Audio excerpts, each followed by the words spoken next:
and myself. So I think we have a board quorum, and Rob. So if I can get, since it's a little bit after, actually I just want to make sure that those other folks have made it over. Let me see here. Bless you. Oh man. Thank you. I didn't mean, I thought it was on mute. As long as you have your mask on, I don't care. Okay, hang on one second. I just want to see here. All right, I'm hoping that, so it was Jeff from your committee, Kevin, who was in the other meeting room, and Kevin and Megan LaRose were our three guests. And so I'm going to start our meeting, but I'm going to also try to keep an eye and make sure that I sent them the new link in the chat. I want to make sure they arrive as well. So we'll get underway, but Kevin, maybe have you reach out to Jeff with this access if you could, and I'll get out to Megan and Kevin. Okay, so welcome everybody. It's 6:09 and let's get started. I'm going to call us to order, and if I could get a board member to volunteer as a minute taker, that would be lovely. Thank you, Don. Okay, so I'm going to take a moment to see if there's any public comment. And if our guests that were at the other meeting join us, if folks don't mind if we pause and allow them to say something if they'd like to, then I think that would be appropriate since we've got them a little discombobulated. Okay, so let's just start by approving the minutes from our last meeting, September 15th. So if I could get a motion from a board member to approve those minutes, that would be great. So moved. Andrew, and a second? Second. And Kristen. Okay, so all those in favor of approving the minutes from September 15th, please say aye. Aye. Aye. Any, great, okay, no abstentions, no nays. So we're approving the minutes. Yeah. Krista, your audio kind of is getting a little wonky. Sometimes it's really good and sometimes it's a little wonky. I just get a little robot-y. Are other people hearing that as well? No, yes, a little bit. If I sit closer, does that help? Not really. It's an internet issue, bandwidth. It's in bandwidth, okay. Well, we're gonna have to just deal with it. I'm sorry, folks, and I hope that, and there's nobody even in my house right now, so usually that's the culprit. Okay, so before we get underway, I would like to just see, Kevin, did you send a note to Jeff with the way to get to this meeting? Okay, does anyone have contact info for Kevin and Megan LaRose? Megan is easy, probably through MAUSD. Kevin might be a little trickier. I'm wondering if a board member wouldn't mind just shooting them an email with our agenda link.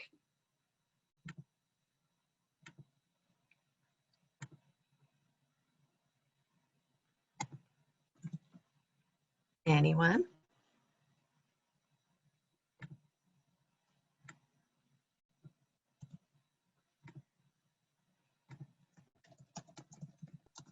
I think I can do it.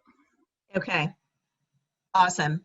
So is Megan and her husband, so hopefully if you send it to her, she can pass it on to him. All right, and that's unfortunate. So what I wanted to do to start us out today, I know we have a lot to cover in terms of our work that's moving ahead in lots of different ways, which is great. But I wanted to take a pause because I recognize that our, you know, as we knew would happen, our work is getting more and more challenging and difficult to make our way through as we all come with our own roles and responsibilities and biases. And as a committee, so I know during a lot of the fall engagement work and any of the engagement work we've done, we've always set ground rules with the participants. And it occurred to me that we haven't done that with this group. And other committees that I've been on that have been especially a mixed committees of board and community members and staff and faculty have usually started with that, which I think is helpful, especially when we are coming from lots of different roles and responsibilities. I think as a board, we've signed on to proceed in a certain way, and maybe that's inherent in our work and in our training, but we haven't done that in this committee. And so I'd like to spend a few minutes doing that. I think it will be really valuable for us to keep some ground rules in mind that we can agree upon as we proceed. You know, I think that we are a really tiny microcosm of our community, and we're not even really that reflective of our full community. We're representative of certain aspects of our community, the members of the community that are able to put time into this work, and that is important to us. And so, but we're just really a tiny example of what I think is happening and will continue to happen in the greater community in terms of how divisive these conversations can be, how challenging they can be. And so one of my hopes is that we can navigate through all of this work with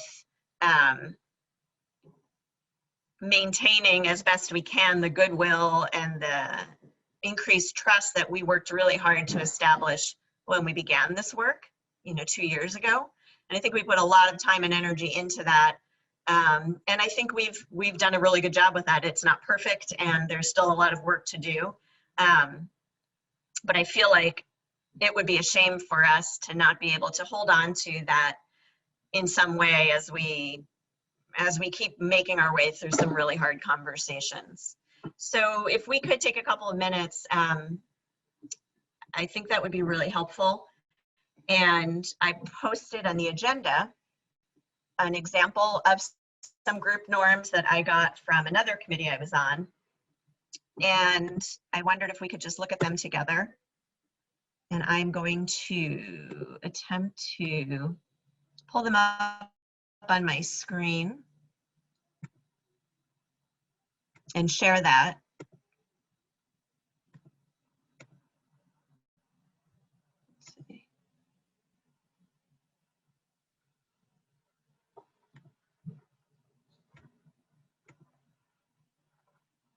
Okay, so can everybody see this? Okay. And I hope you can hear me well enough to get through this conversation. So I'll just give everybody a minute or two, if you haven't looked at these yet, to look at these norms. And then I'd like to know if people think, or if there are any questions about them, if folks have a sense of what they're referring to, or have questions about what they mean, and then also if anything's missing. So let's just take a minute to look at them all.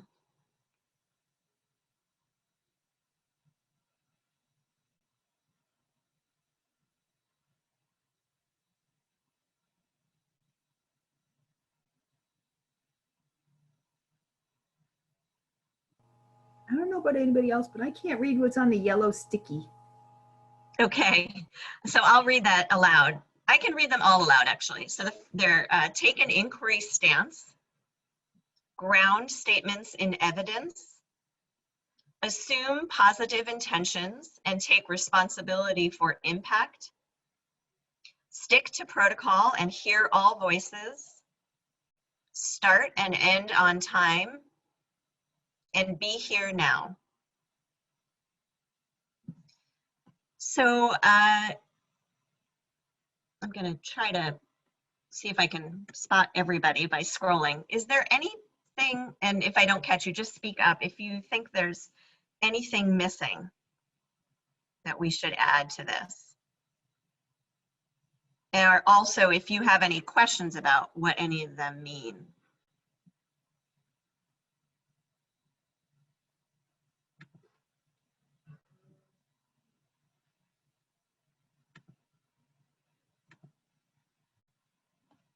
Okay, as I scroll through, I don't see any hands raised or hear anybody. So I'm assuming we all have a good sense of what these mean and don't think anything is missing from these. So can we all agree that these make at least a good start at some norms for this work?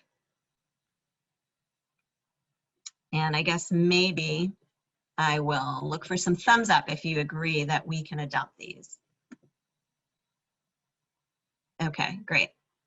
Okay, so, and then I'm wondering if there's any one of these we want to keep in mind today and see how we do at the end of the meeting. So in other words, are any of these norms ones that we think would be a good goal for us to try to stick to this evening? And then at the end, we can see how we did. And if you have a suggestion for one, let me know.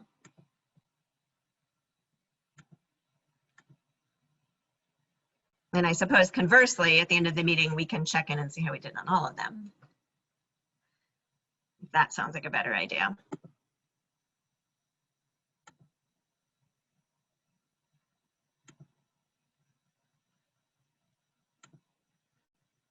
What do folks think? If I stunned you all into silence. I think we can do a quick check-in at the end, how we did on all of them. Okay. Everybody good with that? Okay. Okay, great. Thank you. So we'll keep a link to these norms at the top of all future meetings.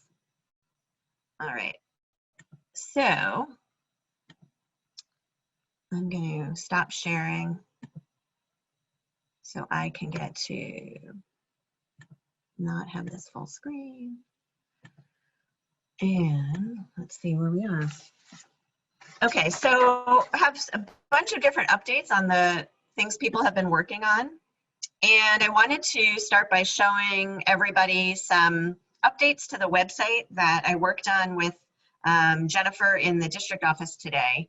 And I want to, I guess I'll go back to sharing my screen. I want to just show this to you guys quickly. And Kim actually has noticed a couple of typos, which is great. If anybody sees anything, please just shoot me an email and let me know.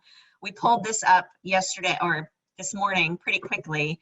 But I want to show it to you because we are talking regularly about all of the information we want to make sure people can find and have easy access to.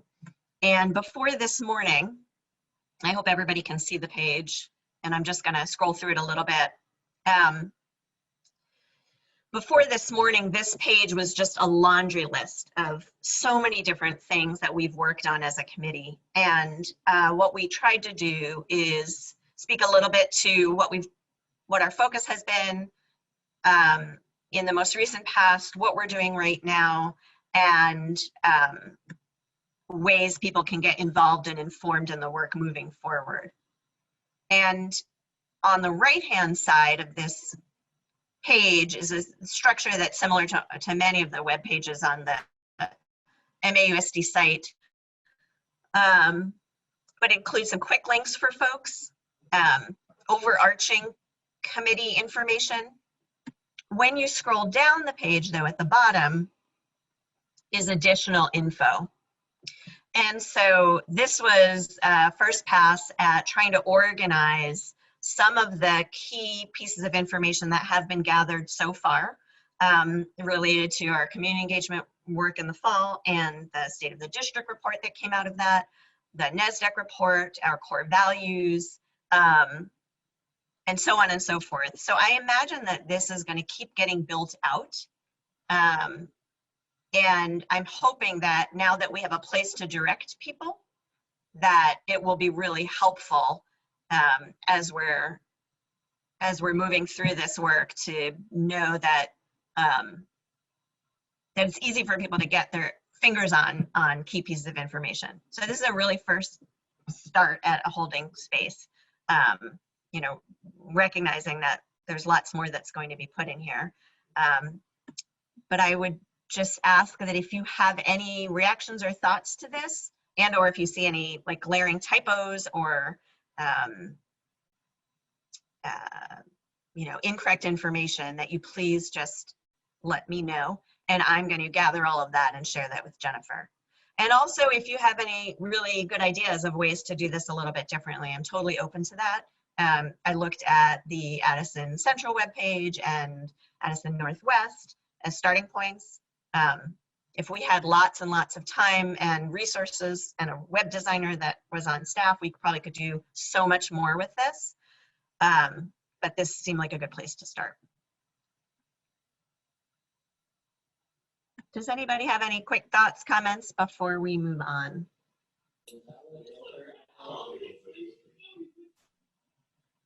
I think that's great, Krista, and we can add some of the we can add the charts from video 2 once those are all ready, and somehow put them on there so they're easy to find, so people can dig deeper into that. But the NESDEC report is up, so that's a great start. Yep, and the NESDEC report, so folks know, also lives on the facilities feasibility study page right here at the top. And it also lives under school board resources district reports page. So it's in 3 different places right now, which hopefully makes it easy for people to find. Okay. Any other comments or reactions to the website right now?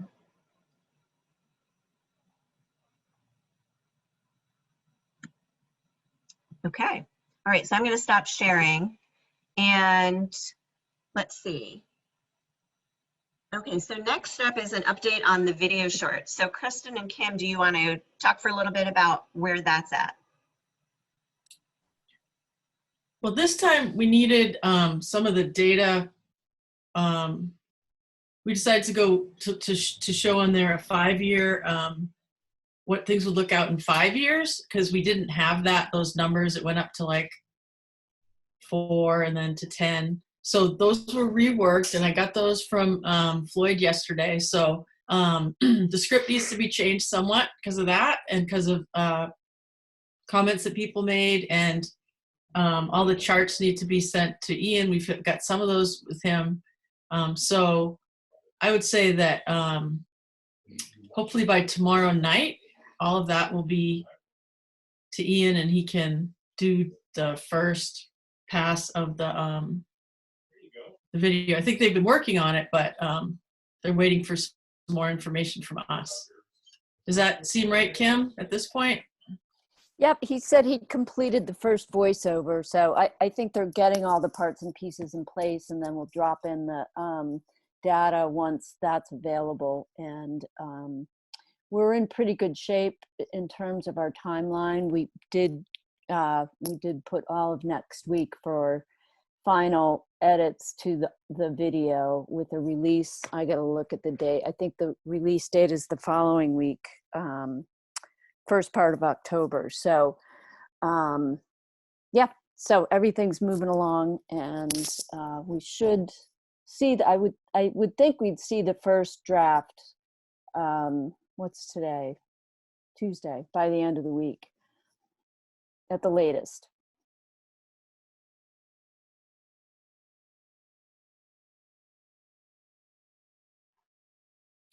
Yeah, all the charts didn't exist, and so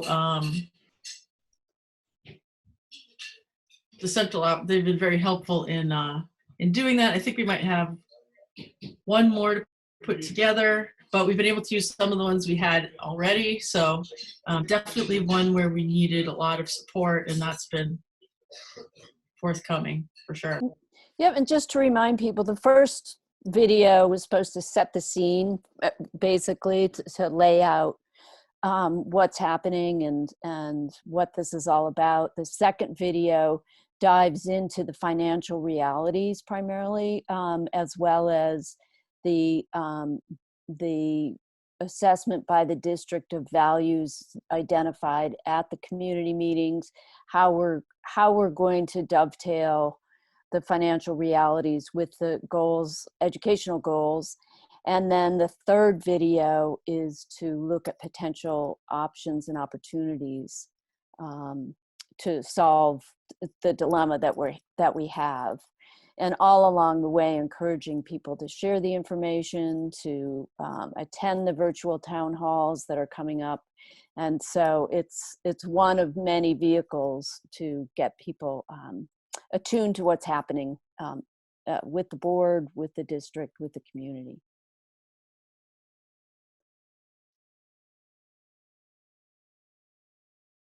Does anybody have any questions about those? Have people heard if people have seen the first video? Has anybody heard anything about it? I'd be curious just to know. I haven't talked to anybody that's seen it, or but I don't see anybody. So maybe some of you who are more connected to the schools may have talked to some families or neighbors or whatever. No? It was interesting because I hope you guys can hear me okay, but when I was on the Addison Central webpage, they have something very similar that they're doing. I have not looked at the videos, but they're calling them e-chats, and they're 3, and it's almost the exact same framework. The first one is kind of background, how we got here. The second is some supporting information, and the third one for them is driving people to specific engagement events. So it's a little bit different, but I haven't looked at them, but I just thought that was we're all trying to figure out how best to share this info. Rob? I've been away. Where does it live? That video live? I missed some communications, and I haven't. Yeah. Yeah. So there is a link now on the Community Engagement Committee page, and I think that's where those links will primarily live. It was emailed out to everyone who is on the MAUSD email list by Patrick 2 weeks ago, right? So everyone who's on that list got a link to it. And it also appeared on all the town front porch forums. I would suggest when we send out the second video and when we put it on Front Porch Forum that we include a link to the first video for people that might not have seen it, because Front Porch Forum is kind of catch as catch can. You know, if you happen to look at it that day, you might see it. So, and then when we do the third one, that we link the first and the second one as well. So people can watch them in order or watch them again if they hadn't seen them before. Do we have any idea how many people have viewed the video? I'm sure there's a counter. It accidentally went out as Ian's, is it Vimeo account? It was supposed to be put onto our YouTube thing. And so I'm sure there's a counter on there. So we need to make sure that happens next time, that it's put out on our platform and not Ian's. So I haven't looked at it recently, but we could, there might even be, I think there's even a counter right on there. And I can go look right now, actually. I'll go check that out. Yep, you should be able to see how many people have viewed it. It was up to 500 and something when I looked at it a week and a half ago. And I was surprised how many people saw it so quickly. But I'd be curious, and I think if you do look at his platform, you'll be able to see how many people have looked at it.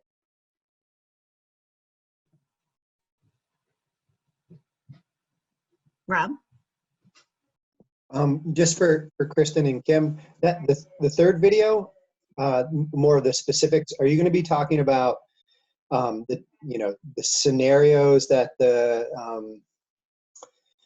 feasibility committee is looking at, via the NASDAQ report and stuff like that, or how specific, what information, I guess, overarching. I'm just trying to think about my, I worked on the survey with my wife today and Krista. And so it'd be nice to make sure that we're not just operating in different silos, and same with the work that the other subcommittee is doing too, where, you know, we're trying to find synergy, but then we're operating in these different silos, and maybe the information isn't congruent as it could be.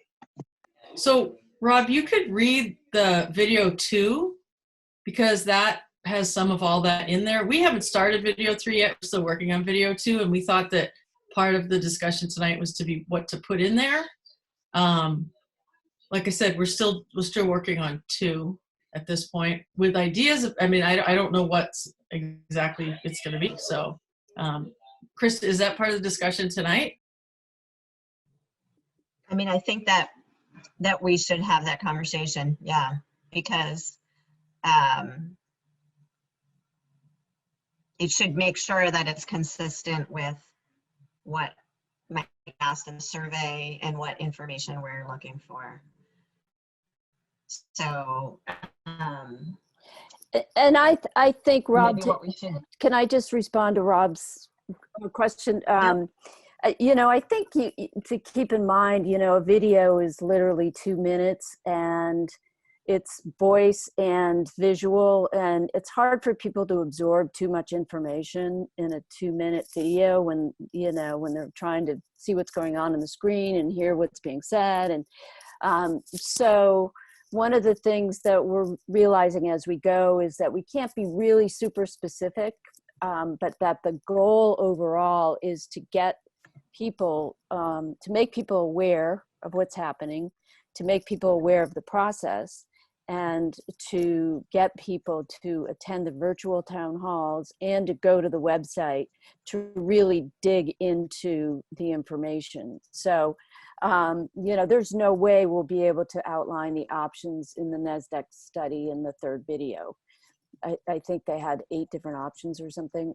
You know, there's just, and it's so complicated, but I think that it would be a more, you know, 10,000-foot view of here's the, you know, we've laid out the reality, the urgency, and this 3rd video is here's some of the options that we're faced with. And it's probably more likely back to what the community came up with last fall, about the status quo, and this is, you know, here's the potential pitfalls of that, potentially closing some schools, potentially merging with the district.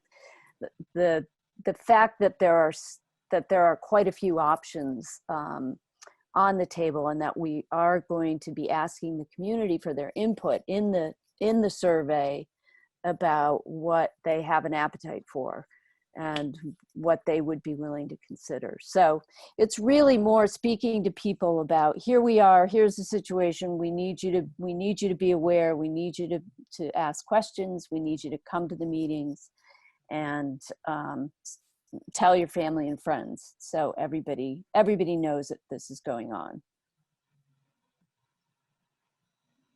Yeah, and I think, you know, one of my biggest worries is people are going to come in at the last minute. And I think seeing that with the bond vote over the years, where the committee did all this work and people would show up in the last, you know, the last couple of weeks, where they were so far down the road and a lot of people had no idea what was happening. And for, you know, a lot of reasons, a lot of people don't pay attention until they have to.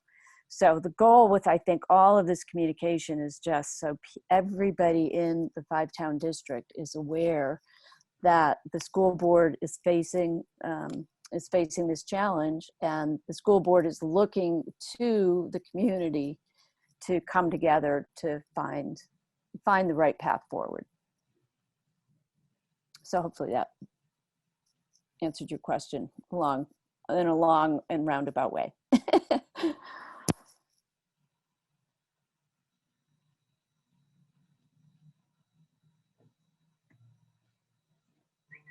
any other thoughts about the videos that people want to share?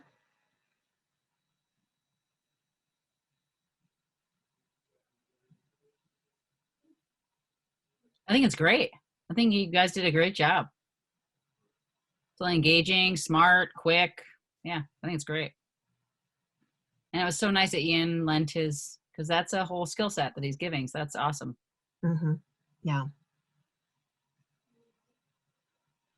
Yeah, that's thousands and thousands of dollars of production work. So we are really, really lucky that we had them donate their time and energy and continue to do so. So if you see Ian, be sure to thank him. And so this group knows we're talking with Floyd and Patrick about some creative and meaningful ways to appreciate Ian and other folks that help us in this process. So stay tuned. Awesome. Okay, thank you guys both so much for your work on that. So Kim, can you just keep rolling and talk a little bit about the mailer that we've been working on? Sure. So another vehicle that we're using to notify the community about what's happening is a trifold flyer that will be mailed to every household in the district. And that's scheduled to go out the week of the 5th, hopefully. We just saw final draft, almost final draft today. Krista just got it right before the meeting, so she's taking a final look at it. So, and it basically just lays out the situation, is encouraging people in several places to attend the virtual town halls, and the fact that there will be a survey coming at the end of October. We hope that people will participate in all of those. Mentions the videos, it talks about the NESDEC study. So again, relatively general, but with the language that we're using in the video, the language that the engagement committee has been using to talk about both urgency, challenge, and opportunity in a way that will hopefully reach people that aren't necessarily, you know, we know that there's a lot of our community that's not online. So they're not going to see the videos. They may not be connected to the school, so they don't have the communication from the school. They probably don't go to the district website, but the goal is to try to get people to be aware and then participate if they can.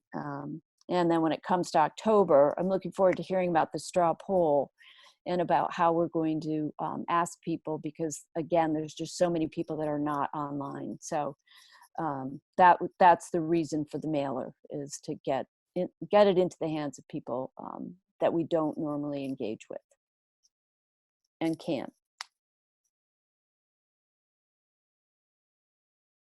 Nancy, do you have a question about that?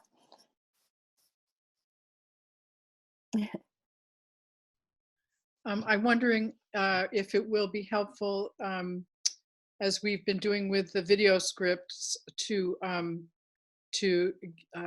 get drafts out of the mailer for feedback for anybody on the committee who's interested in providing it. Well, most of the information came from the video script itself.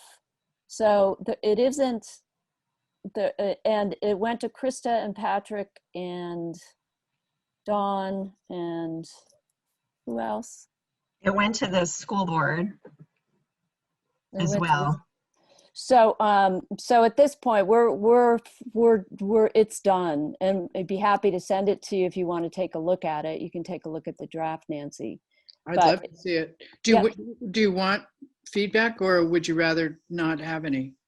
Well, we're looking mostly for typos at this point, but if you see something that's glaring, reach out to me directly. Okay. And I'm going to be working with Sherry Bannister. Did the artwork for us. She did a lot of the work. She did the Let's Talk flyers when we did the community engagement last fall.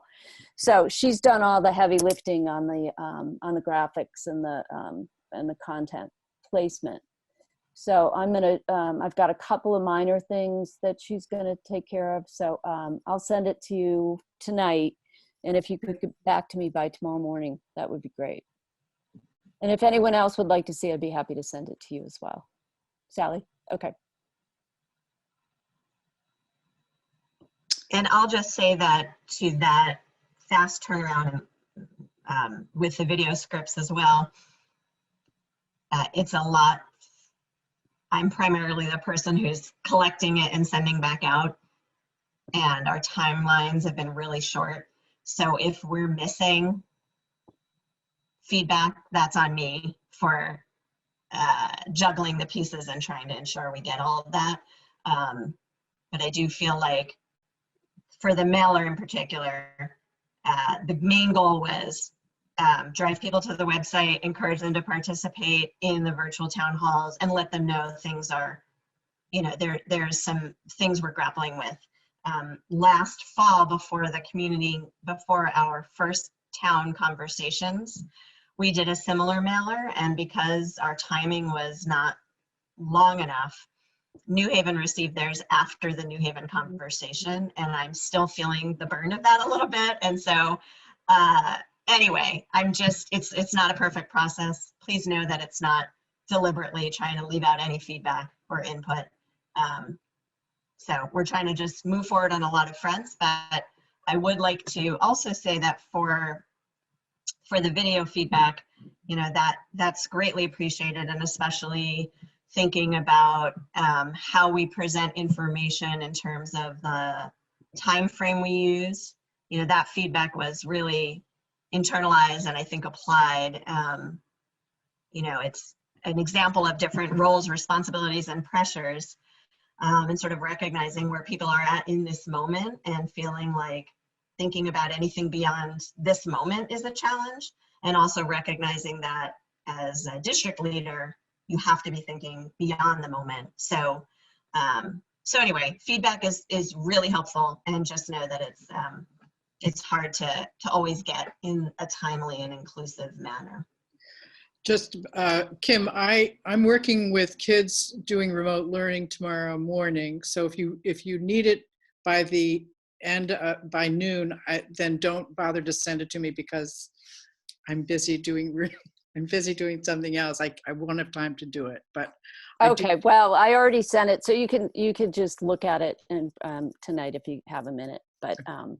But yeah, thanks for that. And to echo what Krista was saying is, you know, it's not, there isn't anything specific in there or different from what's in the video. It's really just the same information and announcing the virtual town halls in a vehicle for people that aren't going to see the videos.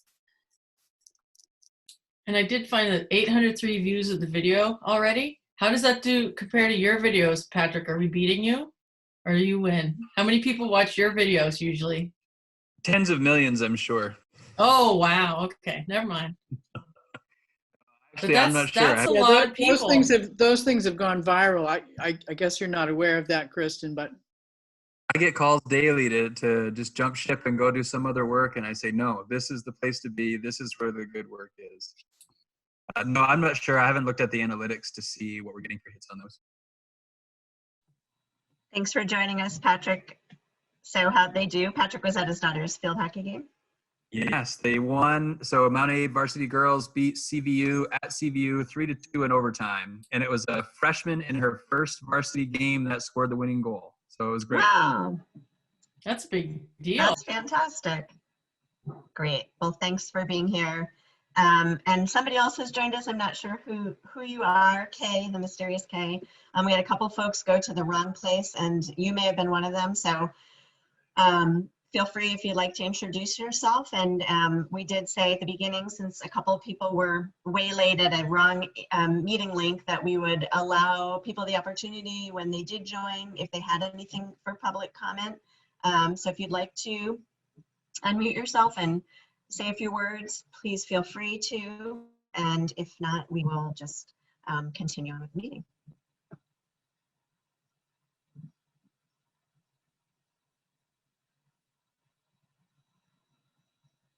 Okay, well, we'll move on and continue with our agenda. So let's see. Maybe before we go to survey, if folks don't mind, just say a few quick words about the virtual town hall because there's not a ton of information yet to share about that. And then maybe we can talk a little bit about the survey.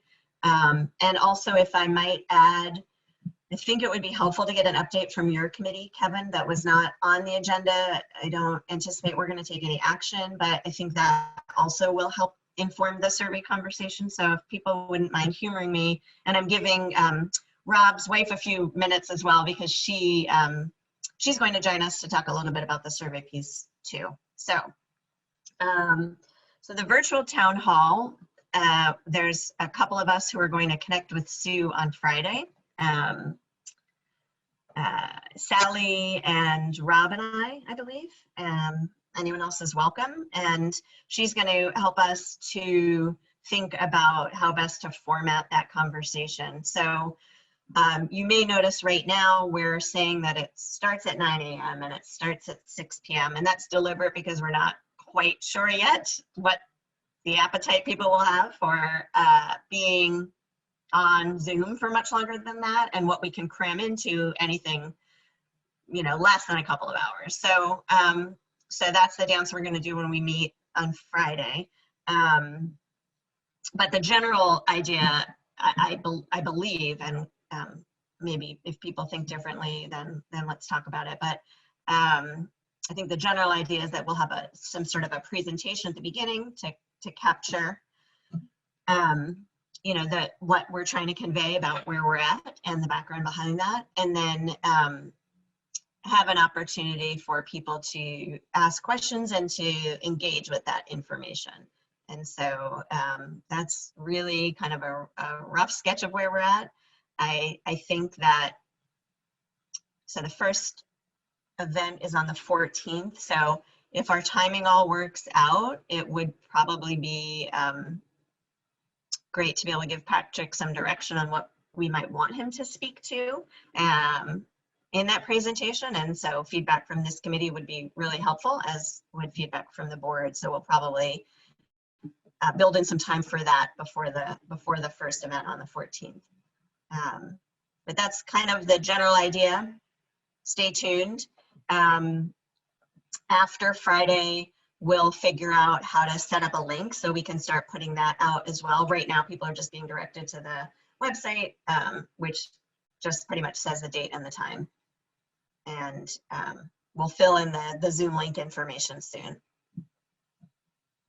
Does anybody have any questions or thoughts about that is maybe not able to join us on Friday, or just, you know, wants to put anything out there to the group about what they think that should look like, that virtual town hall? Go ahead, Nancy. I guess I would just say that how a problem is framed really shapes the kind and range of solutions that occur to people as they consider the problem. So I guess I just wanted to say I feel that it's important to be mindful of that and to try to frame the problem in a way that invites as much creativity as possible.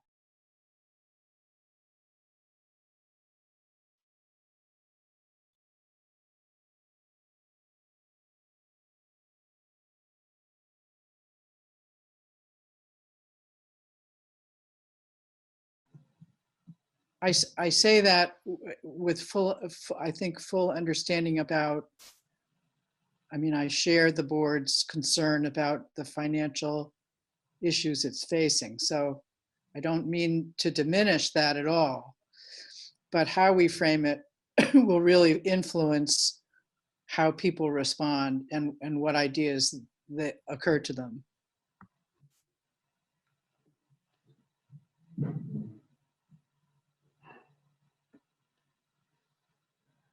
Does anyone else have any thoughts? Go ahead, Sarah. Yeah, I don't know if this is the right time to ask for feedback. I'm curious. At some point, I'd like to hear from everyone, especially Don, about what the responses have been to the letter to the editor that were sent out and posted on Front Porch Forum. I've gotten a few. So this goes somewhere else, but I'm just curious of what the response has been.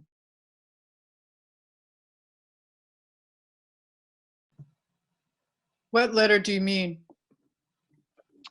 The letter to the editor that Dawn wrote. Got it. Yeah. Do you know? Yeah. Okay. On I think behalf it- of the board. Yeah, so I think it went at Front Porch Forum end of last week. Yeah, so does anyone have any other thoughts on the town hall? And then we can talk about that for a couple of minutes, the letter responses. Kim? It's, I'm just curious who's going to be doing the town hall is you know, or is that still to be determined? Maybe I'm ahead of the game. Or is there a group of people working on the virtual town hall format? And Yeah, so so far Sally and Rob and I think are the three folks that have said we could meet with Sue McCormick on Friday. And I think we're going to, I'm imagining she will help facilitate those, or at the very least help us build a solid agenda. And I think that's a really strong skill set that she has that we've really benefited from. So as far as the presentation part at the beginning, I guess that's still up for conversation. Probably would be Patrick or somebody else from the administration, but the conversation around it might involve a variety of people. So I don't know if anybody attended the back to school town halls that we hosted, but there was one for staff and one for community members, and the format was where there was a presentation at the beginning and then a variety, and then people could ask questions, and a variety of members of the administration answered those based on what the questions were. So that might be one approach, although that's less interactive, I suppose. So I think that's still to be worked out a little bit. Krista, what are you looking for more people to do the planning? If you are, what time are you meeting on Friday? Yeah, I mean, anybody is welcome, and we're going to meet on Friday. Is it Friday or is it Thursday? Hang on one second. Friday at 3 o'clock. So if you're interested, let me know and I can send you the Zoom link. And how long is the meeting? Do you know? It's scheduled for an hour. That Okay. might be ambitious. And if you're not able to attend and you're interested, please do send any feedback that you have in advance.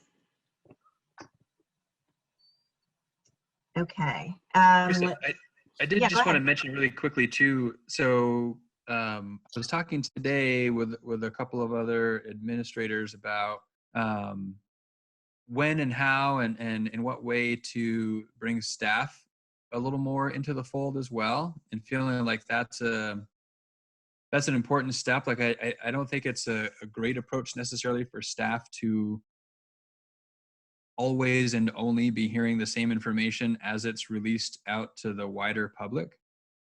I think it can sometimes put them in a tricky spot if they didn't catch whatever the video was or weren't able to make the town hall. So we're working on sort of a communication strategy to bring the staff a little more into the know in terms of some of the depths of what we're facing, so that they're not caught off guard by some of the more broad community engagement, or if a community member asks them what they think of things when they're in the grocery store or something, they're not caught unaware. So that's something that's happening kind of parallel to this conversation that I thought was important to bring up.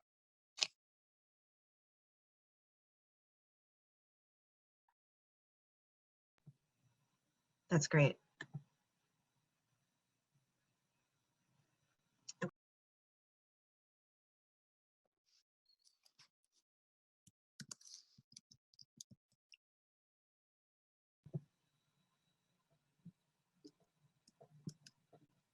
Did you say something, Krista?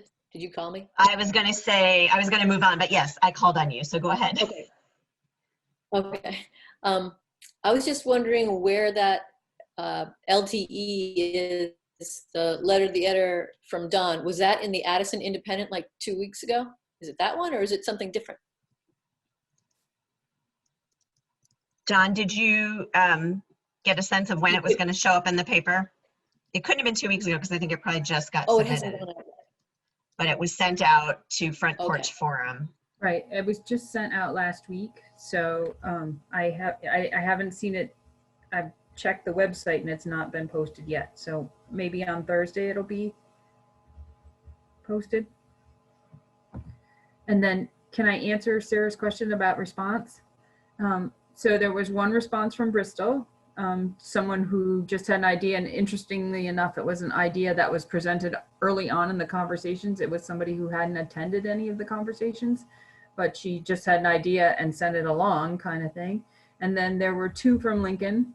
One was very short and sweet, that we should figure it out. And the other was a very touching note about someone's situation that's struggling with, make the financial decisions they had to make, kind of thing. So that's the only ones I've really heard from at this point.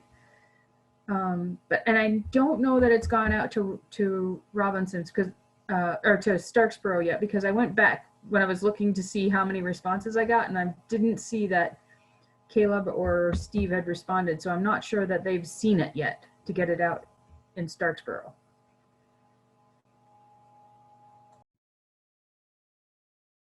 So we had asked for, is that the only town that you don't think we got a volunteer yet? That's the only one. Everybody else, everybody else responded right away. And when I went back, went, wait a minute, I don't see Starksboro. Okay. I think when I do it, it goes out to Starksboro too, or maybe it doesn't go to the general one. It goes to like their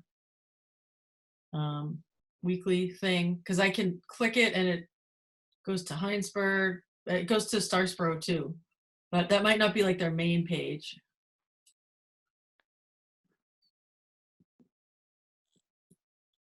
One thing I was wondering about, Don, is do we have a practice for how to respond to people who write? Because it seems like some acknowledgement that they wrote seems, like a good idea, but I wasn't sure what you typically do or recommend. So what has happened is board members have sent the message, because it says reply to the author, and I was the author, but I didn't post it on their Front Porch Forum. And then board members have just been sending it along to me and saying, I forward that to our board chair, Dawn, and then I respond back, thank you, and invite them to continue, tell them where they can find some information, and invite them to join the virtual town halls coming up. So. Great, thank you.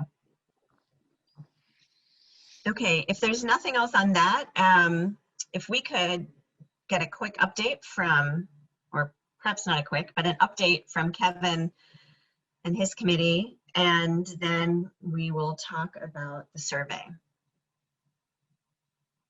So at our last board meeting for September, we spent quite a bit of time sharing information about what the full board has been discussing and some of the pressures that Patrick packages, if you will, around the urgency of the schedule to move through to some sort of decision so that we can potentially have something on the ballot in March, and the rationale behind that scheduling, the ongoing budget conflicts.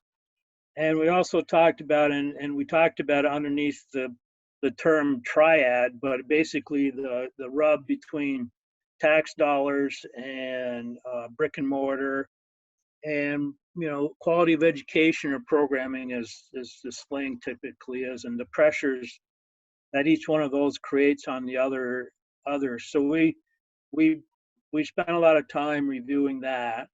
We started a discussion about, there are basically 3 questions on the charge that the administration or Patrick has asked for input or perspective.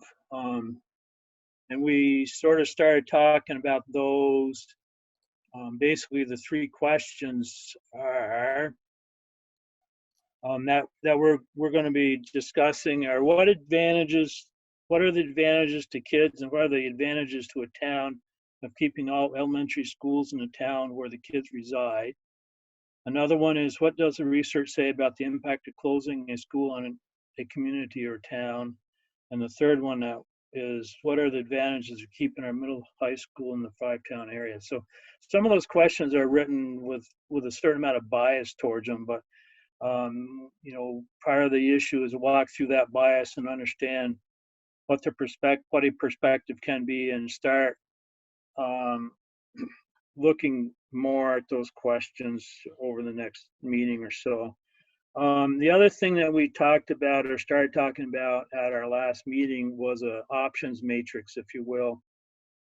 In a lot of ways, the NESDEC report was somewhat divergent with options as opposed to convergent. And so I took the liberty of presenting a draft, which pretty much was accepted, of aligning the NESDEC actions where they overlap and coming up with a list of options to start peeling at. And we're going to take a very top level approach and rank those. So since that last meeting, I did take some poetic liberties and reformatted it somewhat so that the options are blocked out with a status quo option, some brick and mortar options, and some partnership options, which obviously the partnership options are the ones of working with Addison Northwest.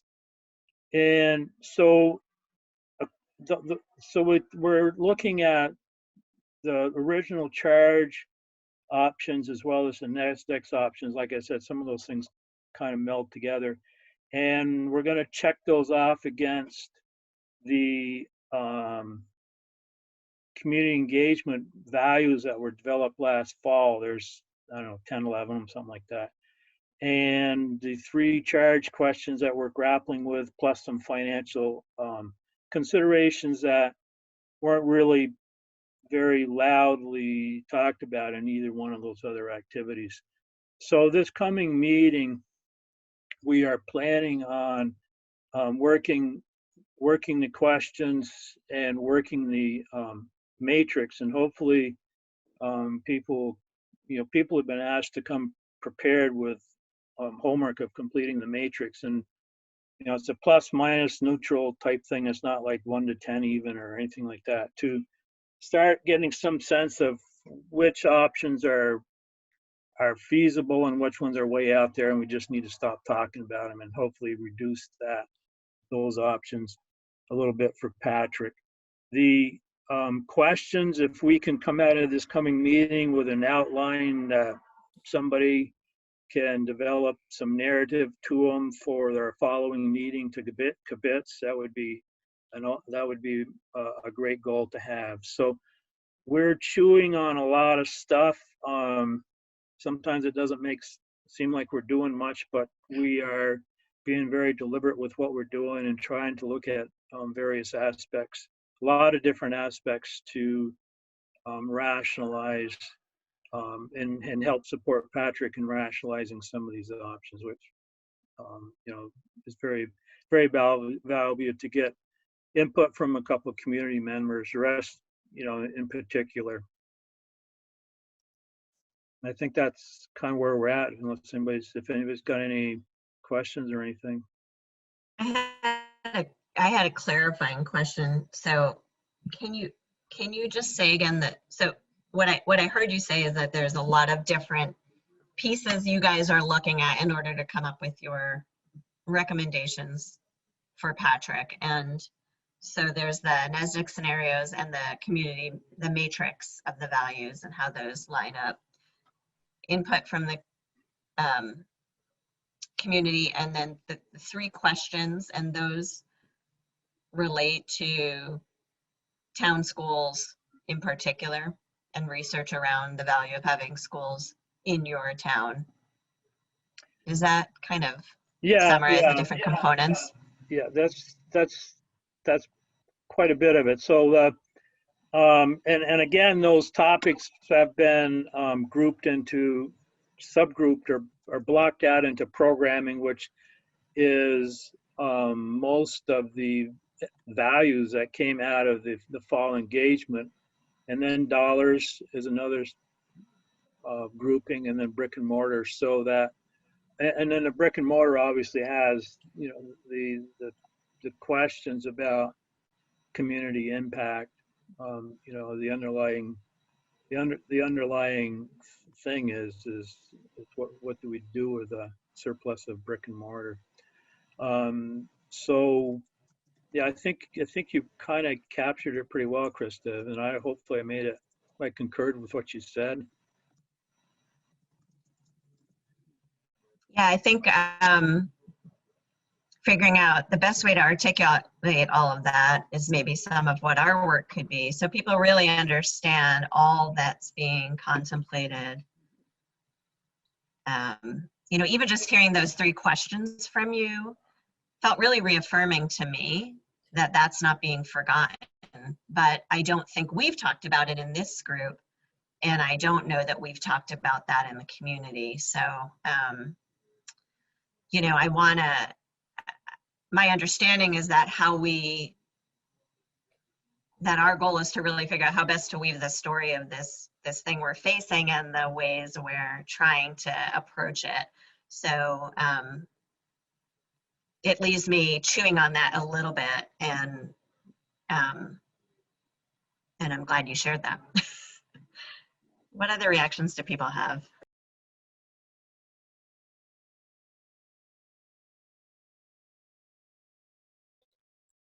Go ahead, I muted myself, but I was saying, Nancy. Okay. I sympathize with you, Kevin, in the work your committee's doing. It's a very tough a tough challenge that you're up against, and I thank you and the board members and the other community members who are helping. And I think that matrix is a great way to help people begin to understand the different choices. One of the things I remember very clearly from the community meeting where we ended up at the end of our time together laying out what the different scenarios should be. One of the things I remember very clearly was that when the group asked that one of the scenarios was keeping all 6 of our schools,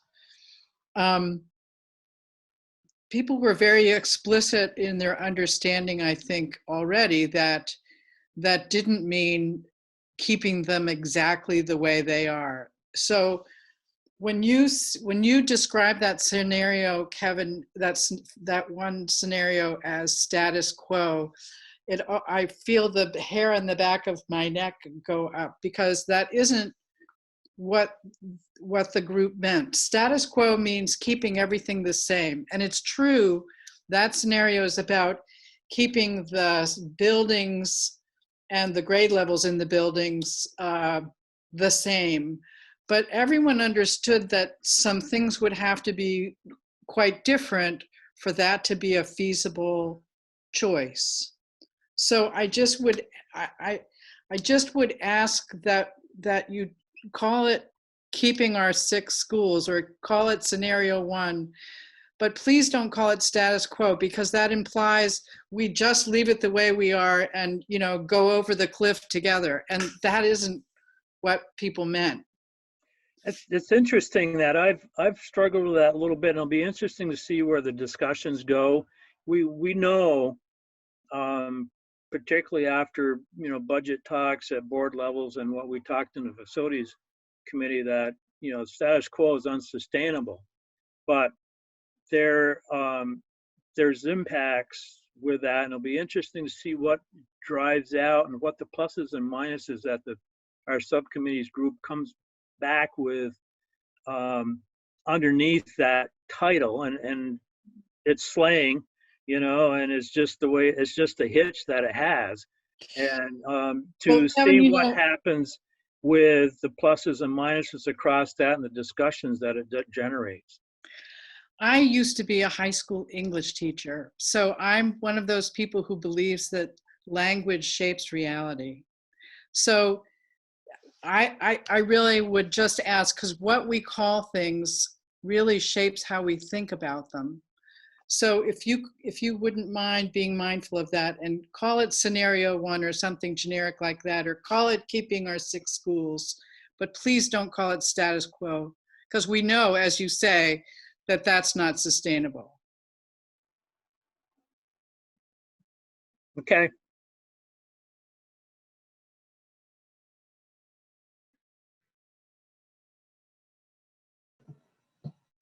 Rob? Yeah, Kevin and the committee, I really appreciate those 3 questions. I think they're truly sort of foundational to all of our work. And I think about the norms that we talked about, think about the impact. We're talking about communities and people's livelihoods, aside from just trying to balance a budget. So I appreciate that those are being discussed and will be considered. And I mean, it'd be great. I know I missed the last board meeting, but I would love to see what that looks like, the data from that, and if that could be a conversation that the whole board could have. I'd appreciate that also. So thank you for that. Yeah, well, the data will be public, I'm sure, as is, our meetings are public. The data ultimately is a recommendation, or not just, but is a perspective for Patrick.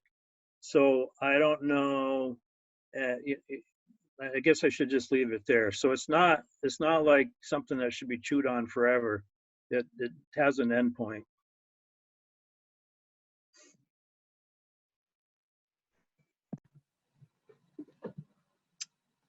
So I know we have, so thank you, Kevin, for sharing that update. And You're welcome.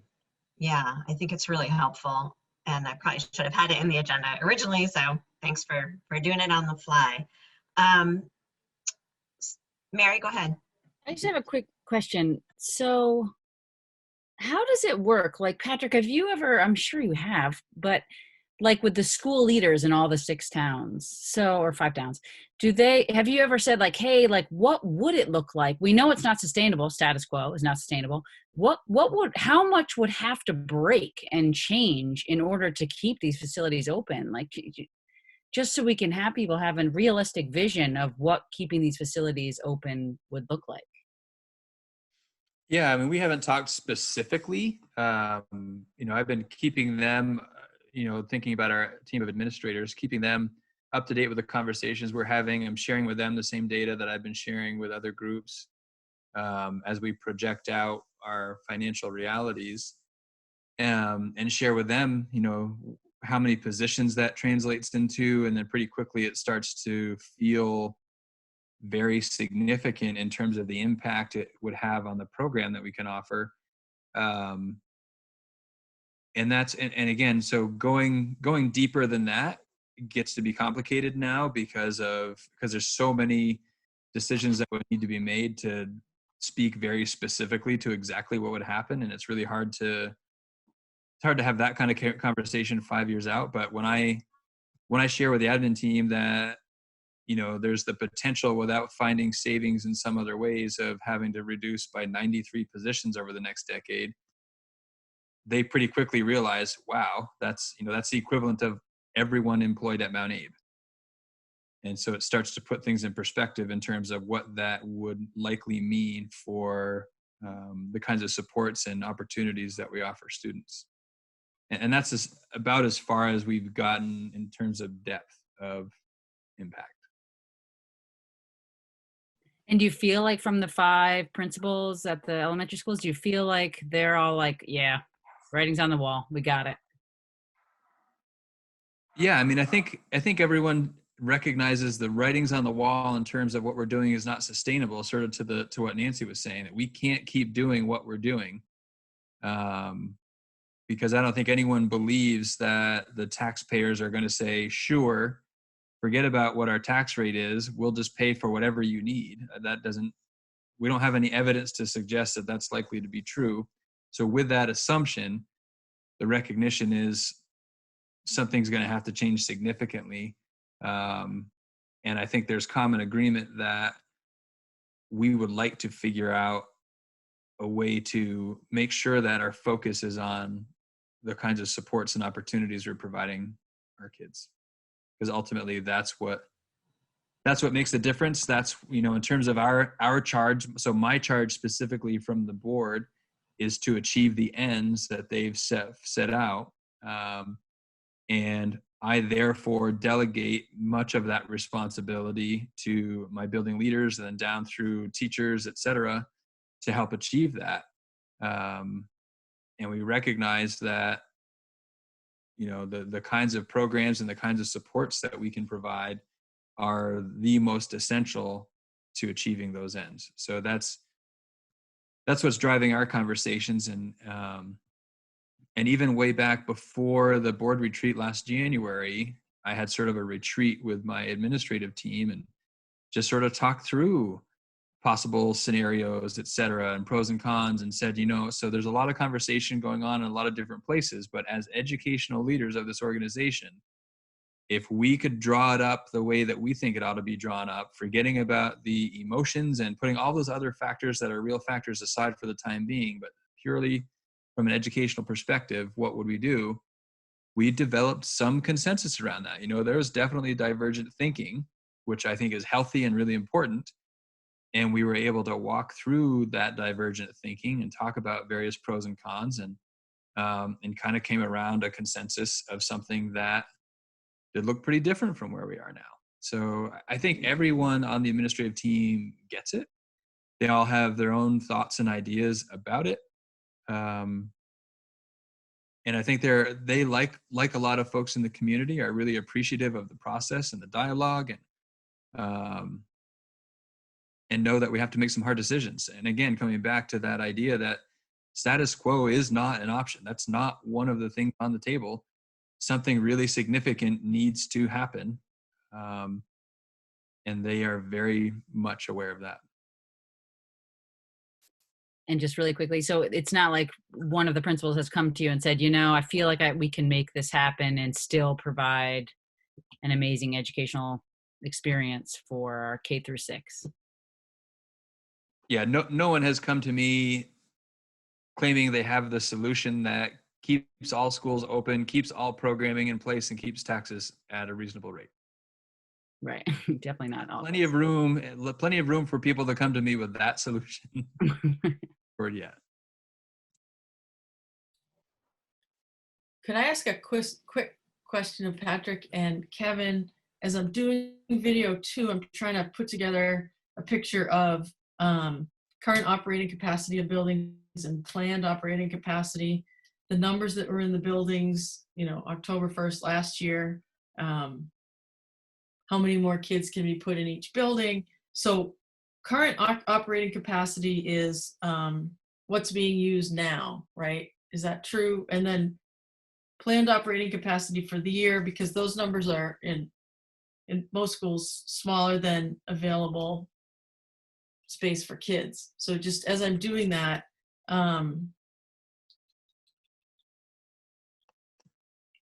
yeah, I can help explain that a little bit, because I definitely had some conversations with NESDEC about that. And I think this may have come up when we had NESDEC join the facilities committee meeting. So the current operating capacity is based on the current utilization. So for example, we have a number of, let's see, a good example would be, we have an evaluation team. So it's a team of folks with some areas of specialty that do all of the evaluations for students that are being considered for special education. So that's a team of, I think maybe 4 people-ish, something like that. Elizabeth may know, but somewhere around that number. So those people share a space at Beeman that was once a classroom. So when they were looking at both the current operating capacity and the planned operating capacity, they assumed we would continue to use multiple spaces that are full-size classroom spaces for offices for teams like that.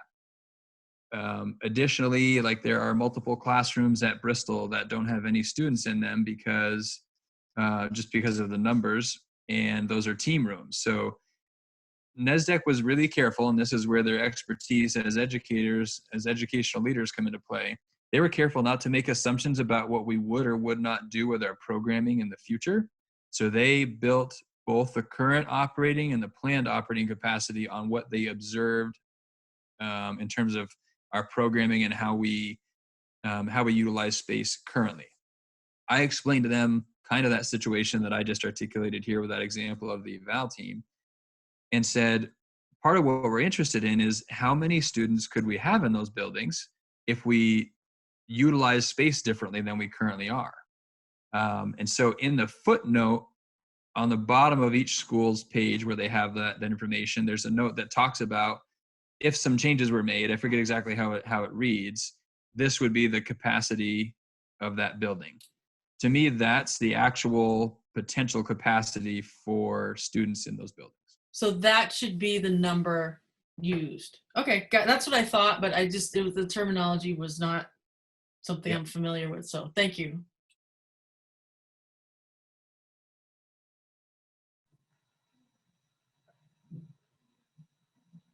Okay, so I'd like to move on to the survey, and I see that Meredith is here, which is great. And so I'm going to share my screen to show you guys some of the thinking at this point. But Rob and Meredith, are you guys okay to kind of lead this part of the conversation? Yeah, I am. Okay. I can't take any credit for any of the work, but I'll take responsibility for what's on there. That makes Okay. sense. All right. So hopefully people can see. So, you know, Rob and I had started out with some questions that the board had been chewing on that we brought to this group. And it sounds like you guys have done some work thinking more about it. So here we go. And hopefully you're going to all see. And you'll see, I mean, there's things that haven't ever been discussed, and maybe my much better and professional half can speak to sort of maybe the big picture of what we're thinking with this survey. Mayor? Yep. Yeah, I'm happy to step in. So usually when I work in designing surveys, I think it's important to first of all make sure we're all on the same page about what the goals are for the survey. Inevitably with survey design, people always want to add more questions than you probably really need. And so it's always a good idea process-wise to like just start with as many things as you think you might want to understand, and then to work to understand what do you really need to know, how are you going to use that data, and how can you make sure to ask as few questions as possible in the most clear way as possible to maximize the number of people that participate. So this is a first sort of attempt working with Rob and understanding the current situation plus my experience in survey design to start to think about how we might lay this out. I just want to articulate, especially on the front end here, that this is not how we would present this to people looking at the survey, but these are just like first attempts to get down, you know, what are the scenarios we're talking about? How do we simplify those? Because we need clear language to help people understand some really complex decisions that they're facing. And so just first attempts at trying to get some ideas down about what are the options and scenarios that people are facing. How do we add some front end language to introduce the different scenarios and provide some context for people before we ask them to enter into the survey and provide some different feedback.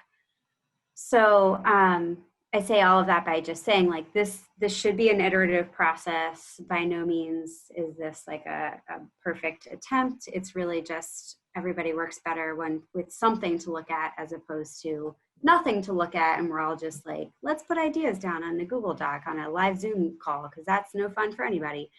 So yeah, so Rob and I just have spent some time, working together to articulate some of these things, and we could maybe walk you through that.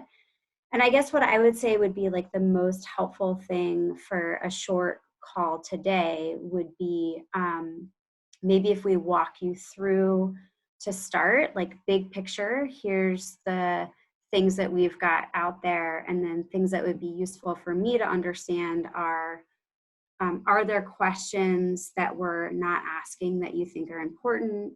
Are there scenarios that we haven't articulated, or the ones that we have articulated are not articulated well? Big picture stuff to help us hone in on a draft that maybe we could share with everyone for like more thorough feedback, as opposed to like over a Zoom call, wordsmithing like certain things, because there's a lot of wordsmithing that can still happen here. But I think big picture, just making sure that we've captured the situations, we're capturing questions that are useful, and then making sure that we're not missing something, I think is an important goal for this part of the call. I think that makes really good sense to start there.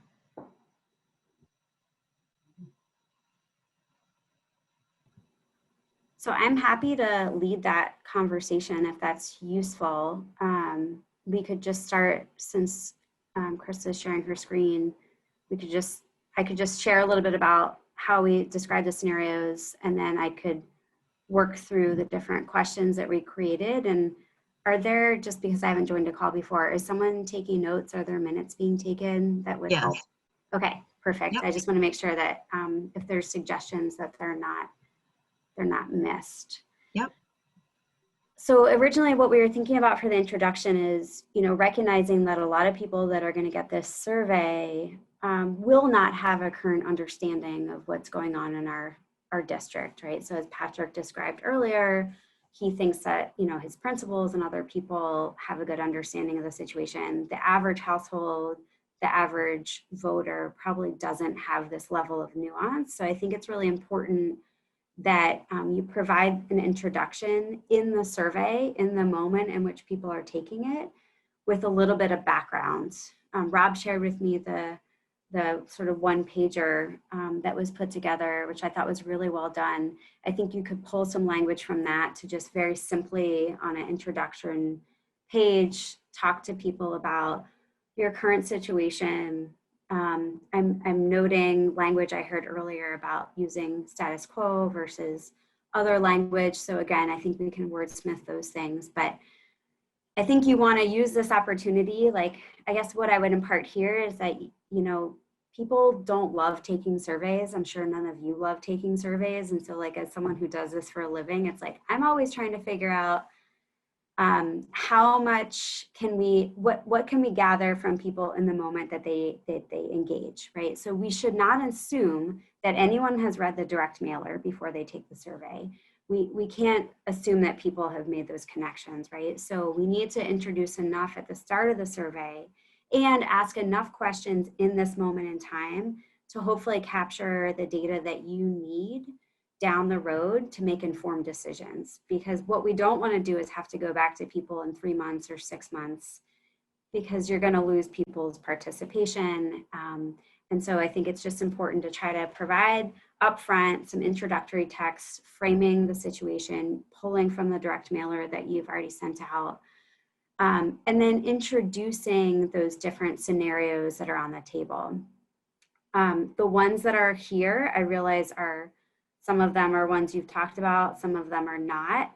Again, I would invite you to think about the survey as an opportunity to invite feedback, even for situations that maybe you think aren't on the table, but you might want to know about in a year or two. And so maybe some of these are not things you want to put on the table. You don't even want to get people thinking about them. But I put everything on the table that I thought of to start with, knowing that we can always cut and we can always add, but it's useful to have some different starting points. So for right now, we've outlined 5 different scenarios. I think if we're going to put some of these in there, it's super important, and you'll see later in some of the questions I designed, I've asked for some clarity from people, additional follow-up about these scenarios, but we certainly can't expect people to answer a question about increasing taxes without giving them some context for how much we're going to increase their taxes. It sounds like you're having some conversations about what that might look like. And so I can share a little bit later about, I think it's useful for us to maybe gauge some threshold that people might have about how far they're willing to go on some of these questions additionally. But to start, these were the 5 scenarios that I laid out. Again, recognizing that like maybe these aren't ones that you always want to ask, but just putting a suite of options on the table. I'm not sure how you typically handle your meetings. Would it be useful for me to just walk through what we've done, or should we pause and ask for feedback as we go along? Maybe let's go through the whole thing and then we can come back to sections. Okay. I want to make sure we have time to get through all It's not of super the long. first I pass. made it super Okay. short, hopefully. And I should have started by just saying thank you for being here and helping us with this. So thank you. You're Okay. welcome. I'm going to scroll as you need. Okay, so I think I've sort of introduced like how I think we should frame the introduction. We want to make sure we haven't assumed people have read things, present the scenarios. I would just add, I've tried to clarify the scenarios in like super short snippets, right? So obviously there's a longer description that you could add about each scenario, but like 2 to 3 words to summarize what each scenario is that we're going to refer to later on in the survey. So we're trying to keep it super clear for people. We want to provide that additional context up front that they can scroll back up to or look on their paper copy to better understand what that scenario looks like. But we want to have like clear language about like what these different scenarios look like. So you're going to see those like bolded, underlined scenarios replicated below as I describe and ask further questions about each scenario. All right, Krista, you can scroll down to question 1 when you're ready. Keep scrolling. You can't actually see it all. Yep, okay. There you go. So basically the intro text for the question, if you scroll up just a little bit, there you go. I always provide, before you start the survey, just a little context, like we're asking your perspective on these questions. This is why. Your responses are anonymous. This is how we're going to use the information. I mean, as a scientist and a researcher, we would go through an ethics approval to use all this data, but I'm assuming that we're not going to publish it, you know, in any way here. But I still think it's best practice to like make people understand that, like, you know, their name is not going to be associated with these responses, that they should feel confident in knowing that they can respond anonymously, et cetera. One question of follow-up, Rob and I talked about this today. I am assuming that we are asking people 18 years of age or older to complete the survey. So I did include a little line here about that, but I guess that's open for conversation depending on who we want to fill out the survey. So the first question is basically, I created a Likert scale, what's called a Likert scale. So you're all probably familiar with them, but they range from like, you know, a range of options, and you're asked to sort of weigh in on your perspective from like, you know, a certain number or a certain range of things. So in this case, it's strongly opposed to strongly support.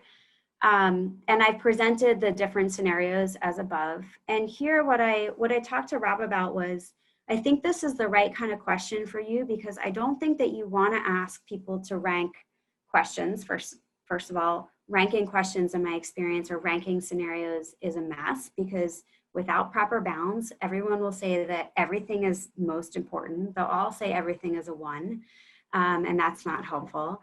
And if you ask them to just say like, what's their most preferred option, you could wind up in a situation down the road where essentially 25% of your population equally thinks one thing is important. And that's also not super helpful for you on the back end, right? Like you need to have some range of like where people are on all of the options. So I think a Likert scale question is most appropriate here.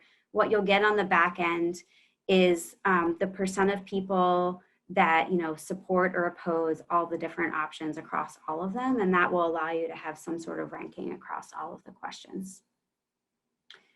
Next question, Krista. Simultaneously, I do think it is important to actually ask them which scenario they do most support.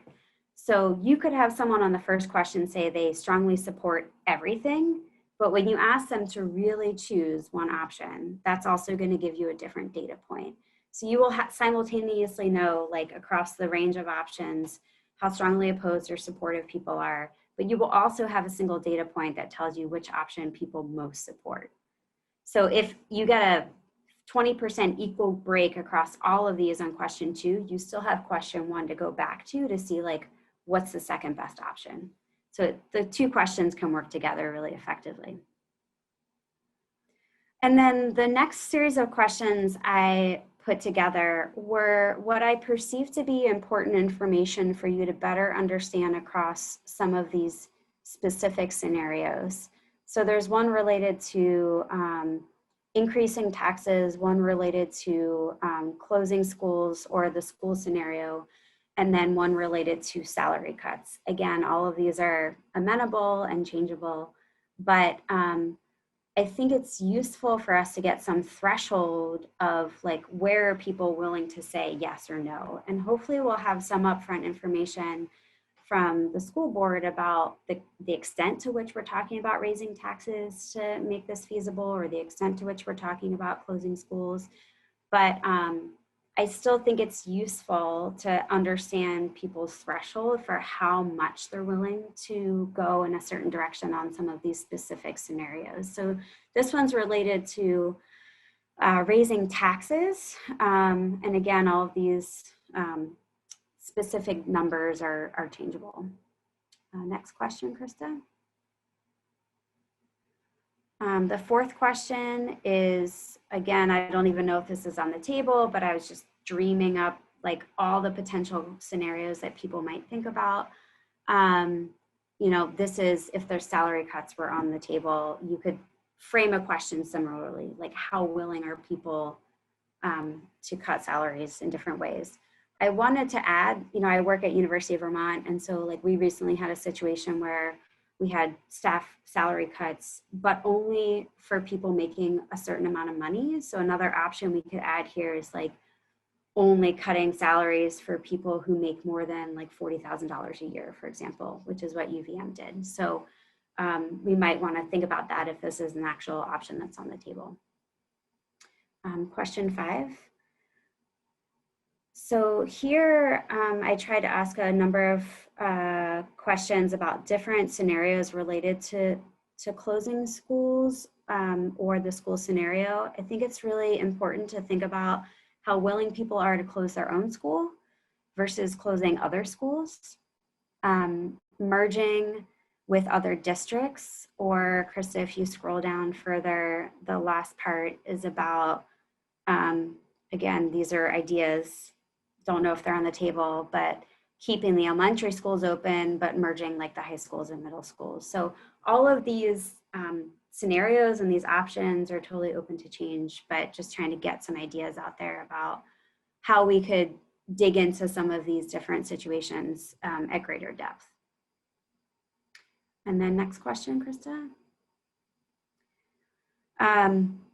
So I do think, you know, like what other questions do you need to know? I think it would be useful as someone who works with both quantitative and qualitative data. I think you should ask an open-ended question about like, what else do, like, let's be innovative here. Like, let's ask people like what else they think we should consider, or like, what are the other things that, you know, they think that should be on the table. So in my recent work around COVID-19, like our open-ended data that we have from Vermonters is so rich, and there's so many interesting things in there. So somewhere we should probably have some sort of open-ended question about, do you have any other ideas about what we could do to innovatively keep our schools open, or something like that.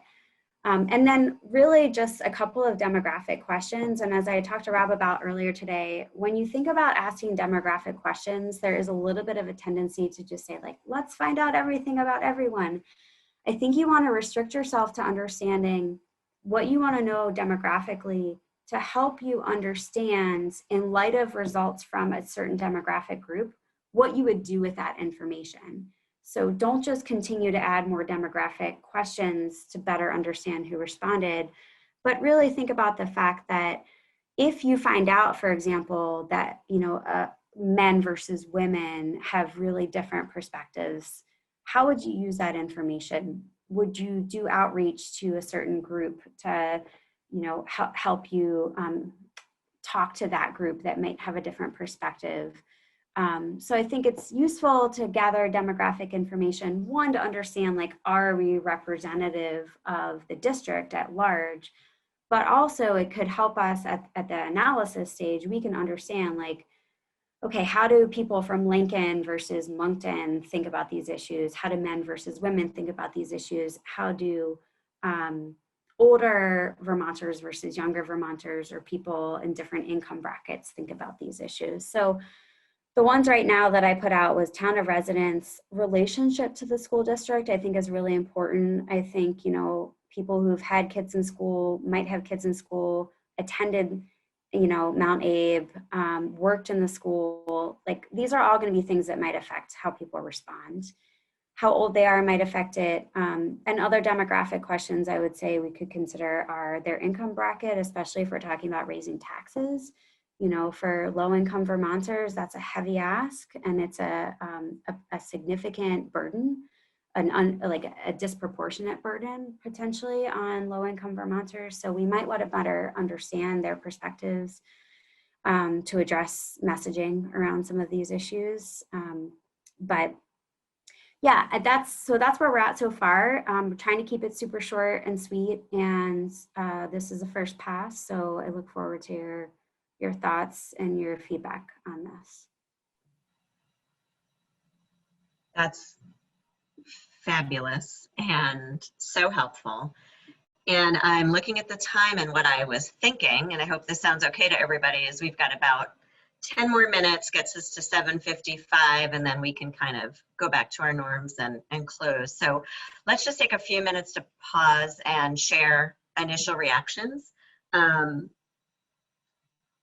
Recognizing there's a lot to digest here. And then what I was thinking is specific detailed feedback that you might have to please send to me. And then we can hopefully come back with another version at our meeting on the 13th. Okay, so let's just take a few minutes right now to share some thoughts about all of this.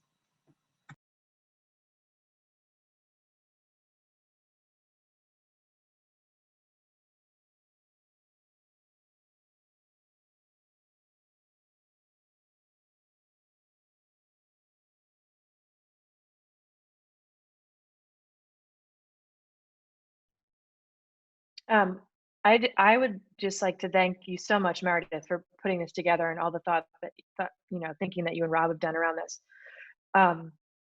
Is there any way that we can get access to this document? I don't think I can give the fullest feedback without Maybe what reviewing I'll it on my do, own. I'm going to make a copy and share it with everybody so we keep the original intact. And then you can take that and send your comments to me. Okay, great. And then speaking of the email that demographic information to gather, I do like, this is just my my curiosity, and moving forward as a district is really trying to consider the responses from low-income Vermonters.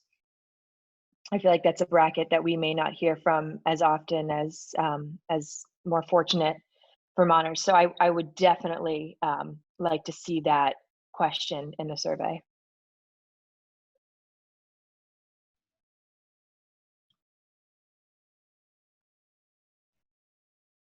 Go ahead, Andrew. So I think this is fantastic. The one question I had was how we would go about aggregating that data. I'm assuming this was all be on paper, so we're going to have people manually enter it so that we can then extract some meaning from the information. I think the distribution methodology is still an open question as far as I understand it. What I would suggest, well, okay, so there's a lot of questions around that. We could have a whole another hour about this conversation. I just recently did a survey for the Vermont Agency of Agriculture, and they were like, we need this data really quickly. And like, we need, and so what I would propose is probably a joint method where it would go out over Front Porch Forum or through listservs, but also we could consider a mail option. I think we need to be super conscious, based on my experience working with low-income Vermonters around food security issues. Like, they don't always have good access to internet or high quality internet. And so I think if we're really, really trying to understand a full suite of people's perspectives within the district, we should consider a dual mode survey that would be a mailing plus possibly a survey instrument online. The way that would work on the back end, and this is again something to think about in terms of like your time needs, the amount of money or labor you have capacity to put behind this. Essentially, we could build out an online survey, and then any mail surveys that came in, a staff member or someone else could basically go into the survey instrument and enter those as if they were done online. That's sort of how that's typically done. But I would advise, if you're especially trying to capture a full suite of people's perspectives, you might consider dual modes, if not mail only, but there's downsides to mail only, which is timeliness.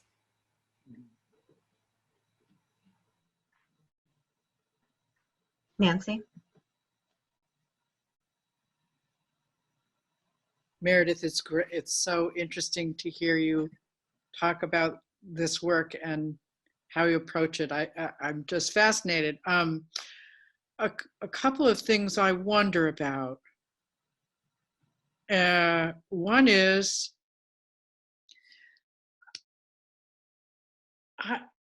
I'm worried. I guess I'm a little worried about. I understand why the board really wants information about what to do about the FY22 budget. But the matter of closing schools isn't something that's about FY22 exactly. So I'm wondering if the board wants information about both things, whether they have to be more separate in the survey so that people don't conflate them. So I'm wondering about that. In some conversations I've had with folks recently, they've believed that the board is contemplating closing schools for FY22. And so anyway, there's that piece. I'm also wondering about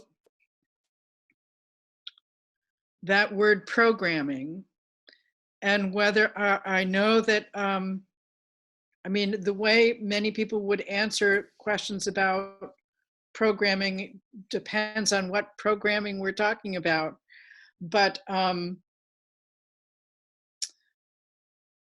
wonder if a way that to explain that without being too specific is to say, is to talk about programming as what we offer to students, but also talk about, ask a question about staffing in terms of how we use the people who work in our, how, not how we use them, but so that there's some,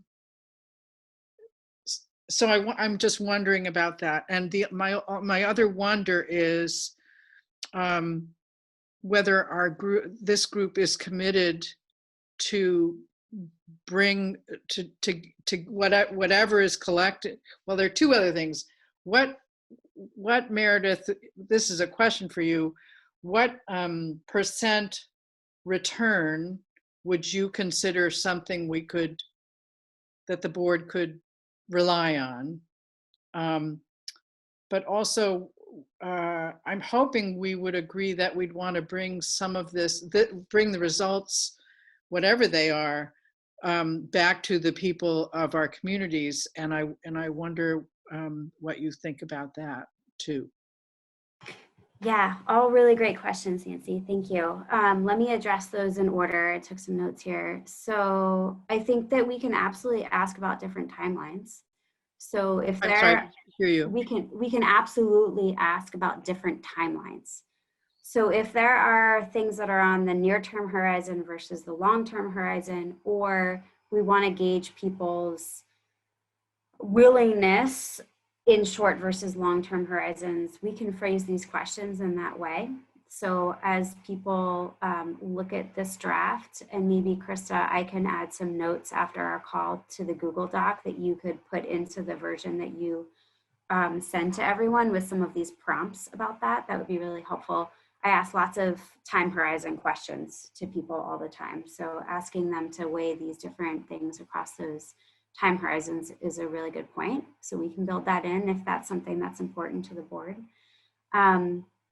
On the programming piece, I agree, right? I mean, this is again, like, how much do you want to raise my taxes? Like, if it's 1% versus 50%, people are going to say something different.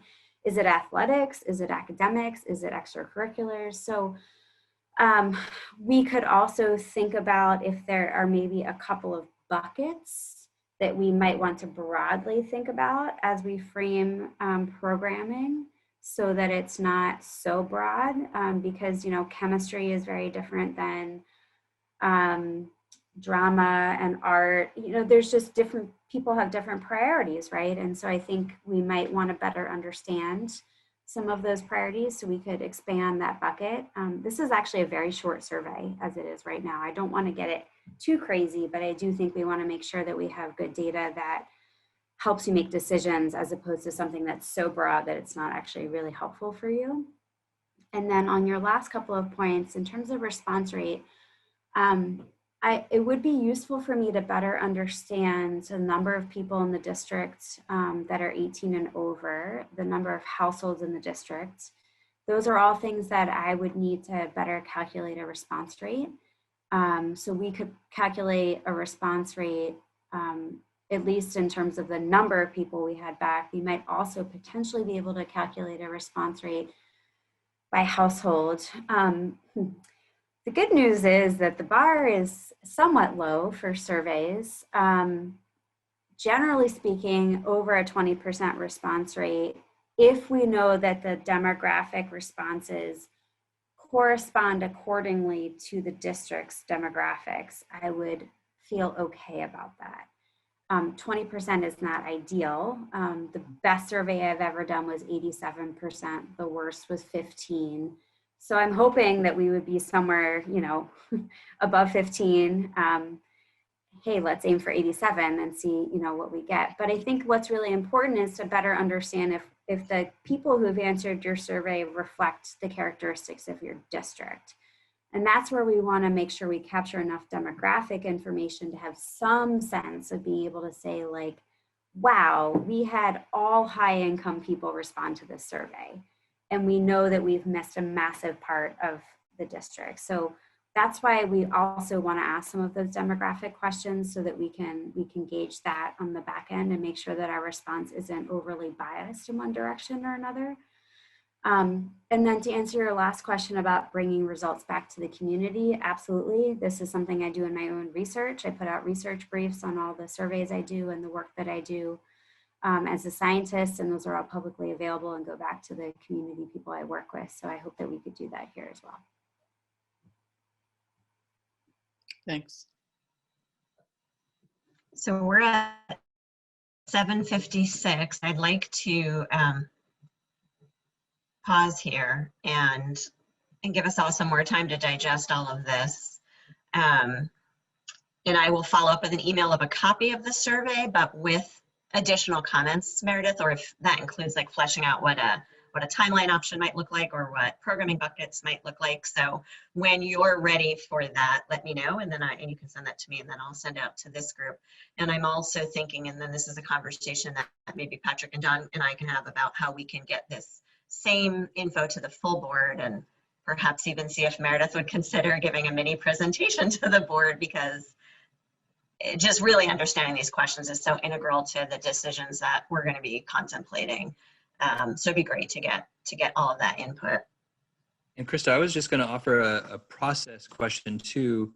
This is sort of bigger picture, so not anything specific to Meredith, but the sort of reason the survey idea came up surfaced from the board retreat. And at the board retreat, there were a series of questions that were that surfaced that basically then this committee was charged with bringing those questions forward to the community.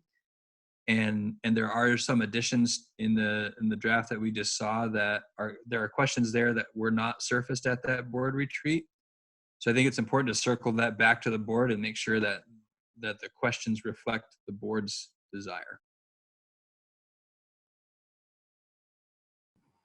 Yeah, that's a great point. Like I said, I would urge you to think about the data you might want to have in the next couple of years and using this as an opportunity to get the highest response rate as you can. Also recognizing that like some of the options I put out there, I was like, okay, maybe this is an option, maybe it's not. So some of the scenarios, for example, may not be things that are being considered or want to be considered. So definitely feedback on the scenarios is useful and important.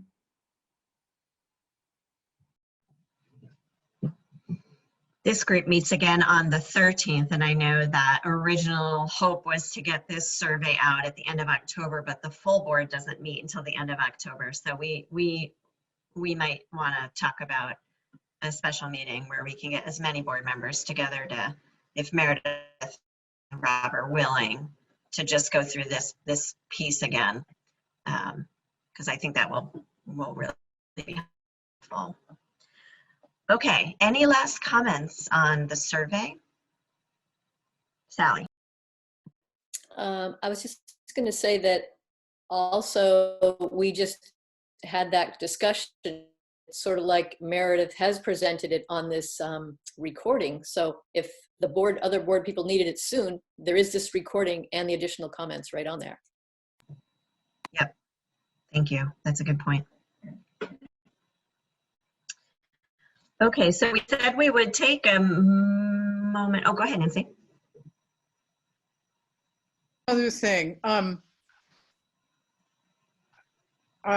just wondering about, and I raised this last time when Rob was talking a little bit about the survey.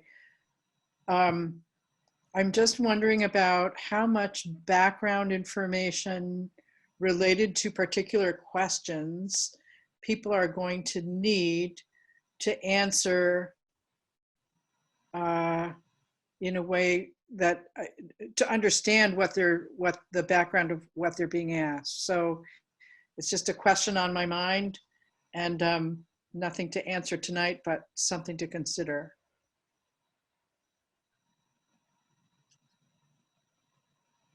And how that could be incorporated into the survey, how that information could be incorporated into the survey at appropriate places. Okay, thank you again, Meredith. Really appreciate it. It's great to have your perspective, which is so much more informed than mine on how to build a survey. And I'm guessing way more informed than others in this meeting as well.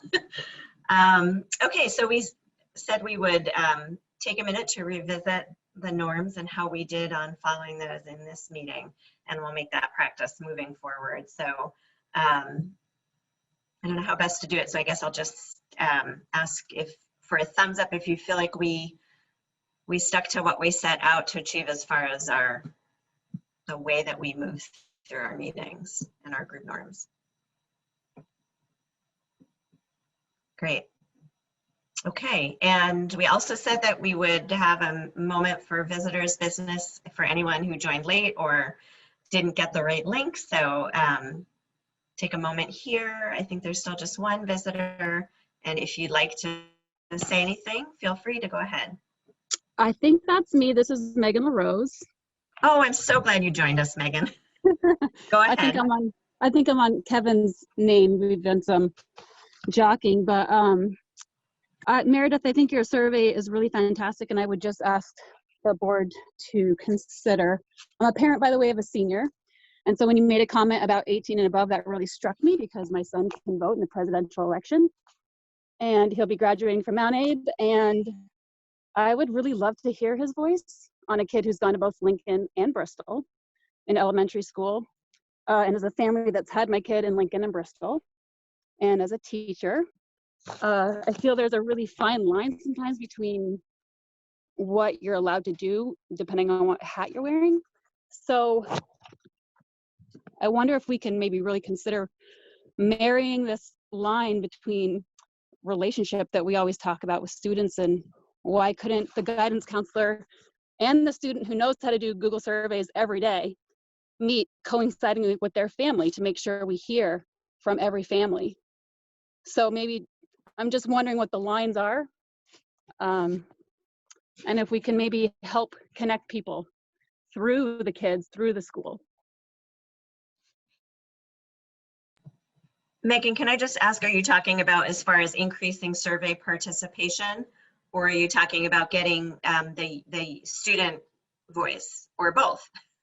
Yeah, I think both, but especially participation, because that wasn't what I was thinking at all about until Meredith kind of wrapped up. And I thought, if this is really what's very important, is that we really hear from everybody. Let's see if we can't keep that relationship strong that we're trying to do between families and school, and maybe talk about how to make that happen with this as well. Great, thank you. And thanks for jumping to this meeting and for hanging with us to the end. Yeah, thank you, everybody. I really appreciate it. All right. Any last thoughts before we adjourn?